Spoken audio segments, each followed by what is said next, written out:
Depuis le lundi 17 juillet dernier, TF1 diffuse Demain nous appartient, un tout nouveau feuilleton inédit en access prime time porté par Ingrid Chauvin, Alexandre Brasseur, Laurie Pestet et Charlotte Valandrey. Dans ce soap-opéra empreint des codes de Plus belle la vie, l'explosion suite à la collision de deux bateaux dans la baie de Sète bouleverse le quotidien des familles Delcourt, Valorta, Moreno et Bédillard.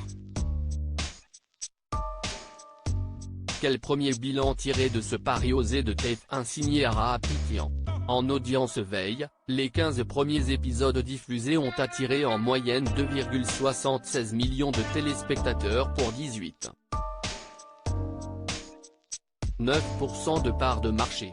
Une moyenne correcte toutefois atténuée par la chute d'audience constante des audiences de Demain nous appartient. Si la première semaine de diffusion a attiré l'attention de 3,0 millions de téléspectateurs, il n'était plus que 2,5 millions la semaine dernière. Une chute notable potentiellement dangereuse.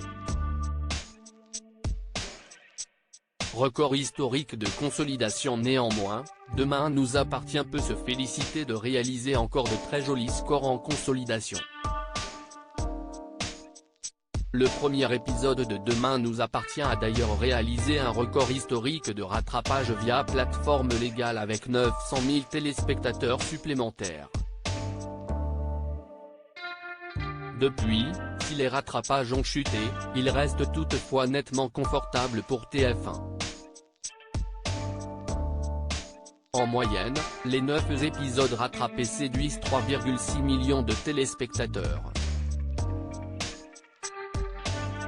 Les parts de marché sur les individus de 4 ans et plus montent à 23,2% et celles sur les FRDA 50 caracoles à 29,0%. En bref, si les audiences veille de Demain nous appartient chutent de jour en jour, elles restent toutefois rattrapées par les audiences consolidées de la série.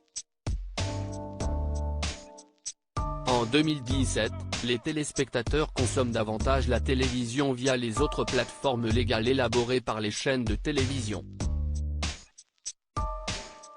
Et si est justement ces plateformes-là qui sauvent encore le navire DNA. Jusqu'à quand ?